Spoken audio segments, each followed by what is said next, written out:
I hereby introduce to you Mr. Michael Veazey. Ladles and jelly spoons, welcome back to the show. This is Michael Veazey with the Amazing FBA podcast. I've got my fancy new setup here with I'm going to show you this arm here. It's you're obviously only going to see this if you're on video, but trying to improve the quality just a little bit, just like you should be doing with your Amazon products. And sorry that I've been absent. I'll just start fiddling with my microphone here. So I've been absent from your screens and your ears for quite some time. I've been very, very busy, as you'd expect in December. The whole Amazon thing is crazy, and I was working very, very hard working with a new client running his business. So he's got an existing e-commerce business and his own cool, unique product that he raised about $250,000 on Kickstarter to kick off. But he was looking for somebody to run this Amazon wing of his business, which is, after some teething troubles, we're getting some great results now, and we're getting down a process for doing that well. So if that's something that interests you, if you happen to be somebody who is already selling on eBay or e-commerce and has a serious product and is got enough turnover but not enough time to be willing to consider expanding into Amazon and get someone like me to manage it for you, then get in touch, michael@amazingfba.com. I'm going to be very, very selective who I work with. So just to let you know, don't be disappointed if you're just starting out and the turnover is very small. It's not going to be worth it for you, and it certainly wouldn't be worth it for me. So bear in mind, that's for people who've got the potential for significant turnover. So what we've got coming up, first of all, we're going to be doing various different episodes to review 2017. I think the learnings we can take from that. I would talk very strongly in your business as well about the practice of reviewing what you've done and learning from it in detail and in the big picture. Looking forward to 2018, goals for the year and goal setting, how we do that, how that works best. And also, we got the usual slew of experts coming up with interviews. We've got an interview with CJ Rosenbaum, the Amazon seller's lawyer, who's an expert in suspension prevention. And also, most of all, if you happen to get suspended, which is a reality for a lot of people, then he's going to be the man to help you deal with that situation elegantly and quickly and at minimal cost. So if that is a situation you're in, or even if you think you need to know about what you would do in the worst case scenario, then very much worth tuning into that. Brian Burt is coming up with one of his latest products, the AIM course, his Amazon Influencer Marketing course, which is a fantastic thing that I've been testing out, road testing. In 2018, that is going to be a really important thing as well, to learn to drive traffic off Amazon, but in an affordable way. And I really, really think it's underused and undervalued by the people who sell it. So in other words, it's a great opportunity if you get in there first. Brian and I will be talking about that in detail. And of course, we'll be getting other experts on as well over the course of the next few weeks and months. So keep listening. And today, I just want to talk very quickly about a couple of things. And the most important thing is really to think about goal setting and how that works. Now, traditionally, January is a time when everyone sets goals for the new year, have New Year resolutions. I'm a fan of setting resolutions, and certainly goals are very important. And I guess I could be stronger with my goal setting, I think. But what I do think is that January is not a great time for setting new goals, because it's a bit of a low energy time of the year. So actually, I'm quite a believer in January using it to review what's happened, because it's a very useful time for Amazon sellers who are live and have been selling products during the Christmas period, when it goes really crazy just before Christmas. It's a great time to reflect, and you're going to get reviews from Amazon customers who bought it and given it to people as presents. About is now the time when people who've had it as a gift have unwrapped it, used it, and discovered that maybe there's some flaws with it, or they love it, and you get the feedback. So it's a good time to reflect on your product quality and how you can improve that. Or if you've occasionally just picked a duff product, you know what you should do about leaving that alone, and review your use of time over time, and just look back. And actually, I think a lot of the time you come up with a not to do list, or a let's strip this out of our business life list, and sometimes personal lists as well.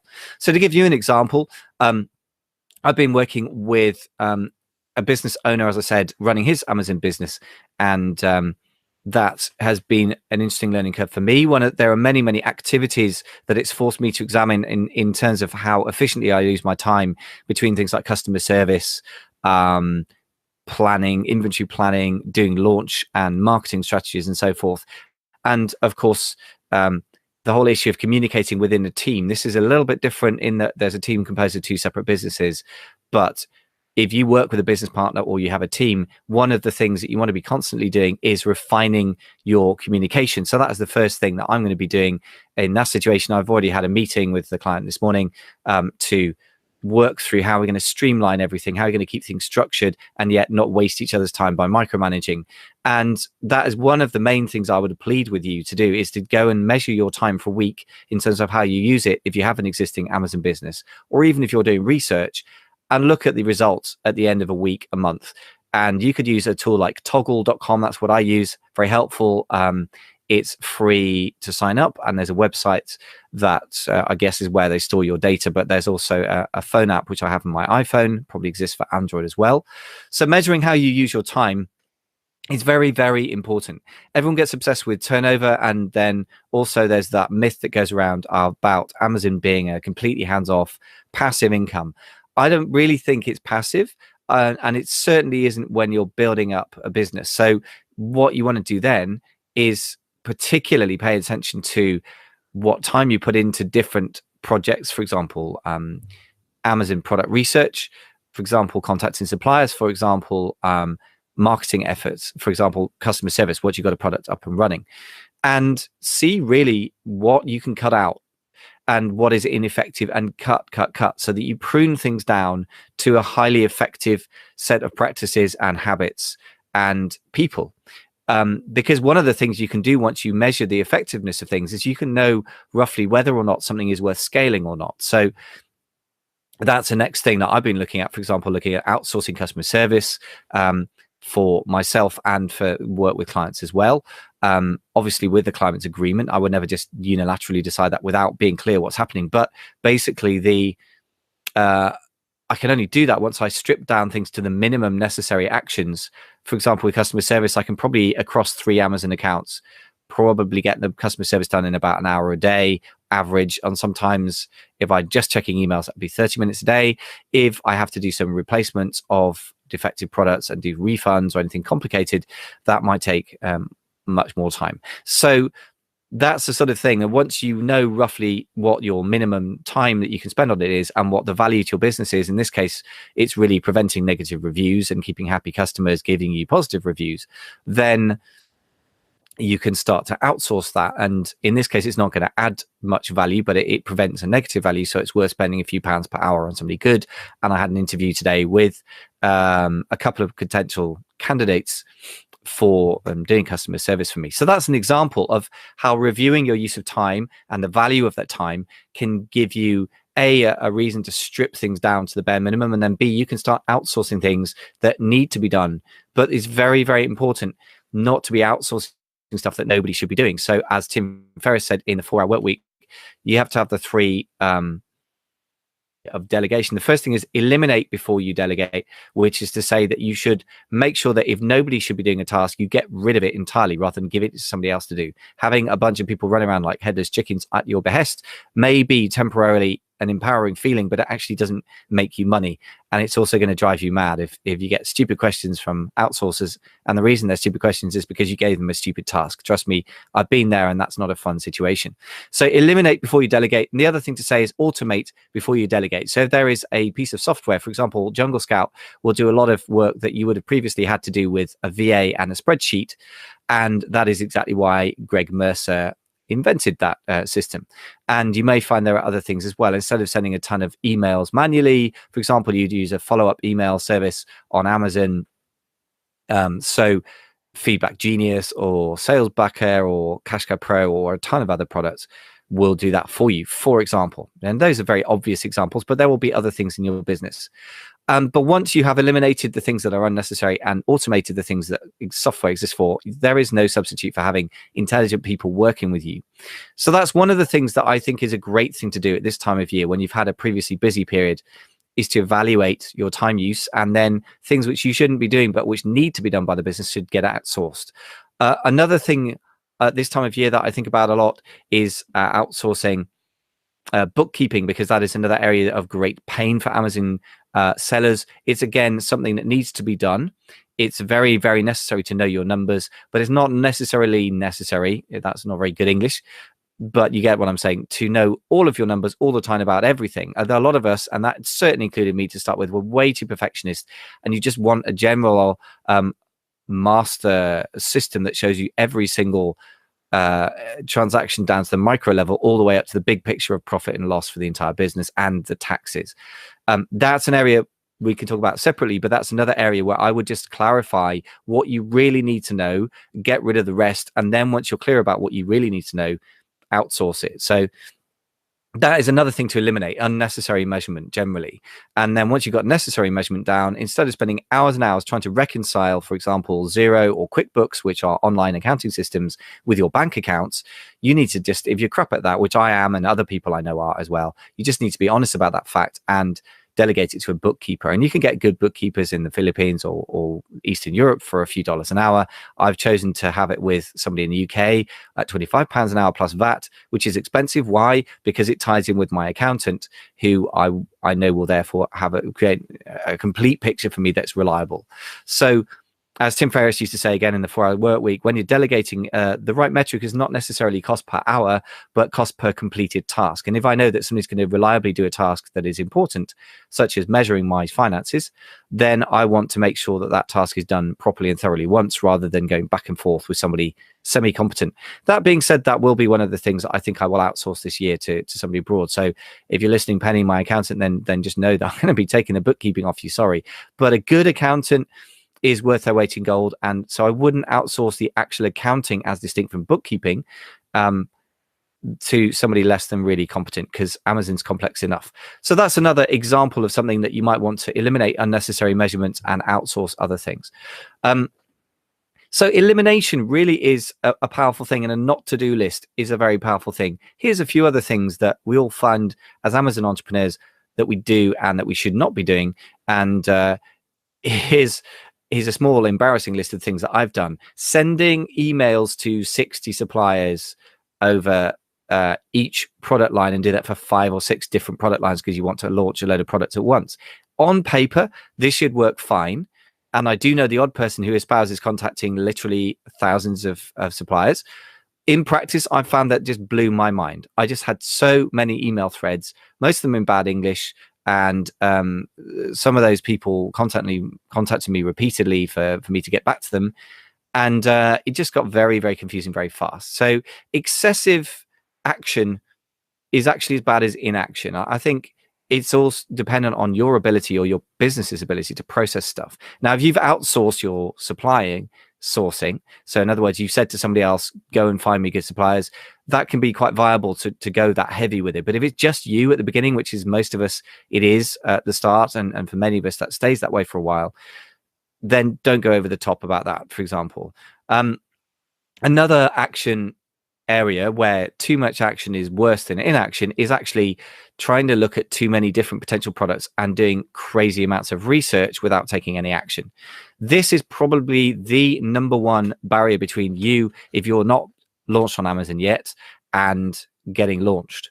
And I say this having worked with I think about one-to-one, about 20 people, and in groups, it's going to be upwards of 30 or 40 people now. And when I say in groups, I don't mean large groups. I mean very, very intensive work in groups of 5, 6, 10 people, which is the mastermind. And by the way, if that interests you, you can check out www.amazingfba.com/mastermind, and that will tell you about the Zero to Hero Mastermind, which is for people in the early stages who are just doing a few $100s or possibly haven't launched yet. And the 10K Collective, which, as the name implies, is for those who are doing at least $10,000 a month on Amazon. In many cases, much more, in fact. And that group is going from strength to strength. I think the collective turnover of that group is north of $10 million a year. So it's actually quite a powerful little group of people, about 9 members now. If you want to consider that, that's application only for both masterminds. Check that out. So coming back to the whole question of having seen in detail what goes on with people, that the number one barrier to getting started with an Amazon business is without doubt excessive amounts of research without having really clear criteria of what you're really looking for, and above all, without having clarity about when to move on quickly from a potential opportunity and when to look at it in depth. And that's a whole different conversation. But I would just say, in short, if you have looked back and you found yourself analyzing a ton of spreadsheets and a ton of Jungle Scout output and a ton of, merchant words or whatever other tools you use, and there are many, many, many tools, then you need to stop. Go and find yourself a model that is simple and clear and direct for how you pick products. And I can certainly offer that. In fact, I have a PDF that will talk you through my process for finding private label products on the website. Just go to amazingfba.com and you'll find that's on the first page. In fact, that's one of the first things you'll stumble across there. Then if you're finding yourself going around in circles, get yourself a nice, clear, simple process and go through that process in an orderly way rather than spending hours over analyzing things. That being said, you also need to get rid of the overdependence on tools if that's a thing for you. There is no substitute for the old neck-top computer, ladies and gents, and that is always true with Amazon as well as any other business, which is to say your intuition, your background knowledge and passions, if you're going to private label something, need to guide you as well as the numbers. So that does mean that digging around on Amazon, if you're doing it led by intuition in a sense of this is a unique product, this could work, that is not a waste of time. I think that's actually something that people don't do enough, but there's an art to that as well. I can't get into the details on that today, but that is another art as well that you need to learn. So the final thing I would say is to give up, if you like, on your not to-do list, your elimination list, is a combination of fear and wishful thinking. Fear will stop you putting any products out in the marketplace. Fear of, quotes, losing money is probably the biggest barrier to us doing anything. And of course, it's a very, like a lot of things that are led by fear, there is some common sense behind it. We don't want to lose money ultimately, but what does lose mean? If you spend a few $100 or a few £100 or euros on a wholesale set of, for example, I'm just trying to think of random products, board pens. It's a bit random. It's a bit too generic, so don't do it. And you try and put them out on Amazon, you discover they don't sell and you have to liquidate them at a very low price. And you lose out of a £500 investment, maybe you lose £200. What you've gained is massive understanding of and practice in using the Amazon marketplace. You've gained more skills, you gained some confidence in your ability to negotiate that marketplace, and you've also eliminated a certain product line from your inquiries. You know that ball pens are not a good idea, for example. So I would absolutely encourage you not to waste your time in too much fear. Equally, wishful thinking is kind of the flip side of that, which is where you fantasize about becoming a billionaire by selling lots of products. You do lots of research, you go to plenty of seminars, maybe you even pay somebody for coaching, because I've had that a lot, and then you just never pull the trigger and you never sell a thing. And that's the flip side of that's the kind of the same thing as the fear thing, only there's a layer of kind of BS optimism on top. Now, don't give yourself a hard time if that's been you so far, and I did that for years and years of my life. So I can relate to where you're coming from. All I can say is it ain't going to make you real money. So fantasy is fun, but just separate fantasy from business. If you're going to have a fantasy, watch James Bond movies, but don't do anything about it. Going around killing people is a bad plan, right? But having a fantasy about a business is kind of pointless because it's not as fun as a James Bond movie and it won't make you any money. That sounds facetious. It sounds a bit rude. I'm not meaning to be either. I just mean, if that's you, be honest about yourself and where you're at with that, and just decide to either, there's a certain rude phrase that springs to mind, to do with pots and doing it or get off, so in other words, in 2018, there's not going to be any room for being stuck in the middle of the road, being run over by a juggernaut of a Chinese seller with a factory. You will either need to move hard and fast, or you will need to stop. So I think there's no harm and no shame in quitting the entire Amazon opportunity if it isn't for you. But what I would say is quit that kind of halfway house where you live in fear and trembling if you've got a business and it's not going well, or you live in fantasy if you don't have a business and you're just researching. I would quit doing either. Just make a decision that you're going to get in there, have a go with an affordable amount of inventory. And again, I haven't got space to go into that there, but have a go or leave it. And I think that's the most important thing I can say is really, at the end of the day, lose the habit of procrastination and prevarication, to use some very $10 words. Just get into the habit of action. Even if you make small actions that don't produce the results you want, you will learn from it. And what you might learn is Amazon isn't for you, which is perfectly fine. And you might learn this product line isn't for me, but I'm hooked on the possibilities going on Amazon. And if you are, then join the club. I'm still hooked. I'm still in the game. I'm still enjoying it.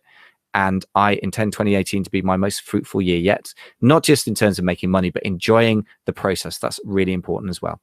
Thanks very much, guys, for your time. And I look forward to seeing you in many, many future episodes and taking this journey with you. Take care. Happy hunting.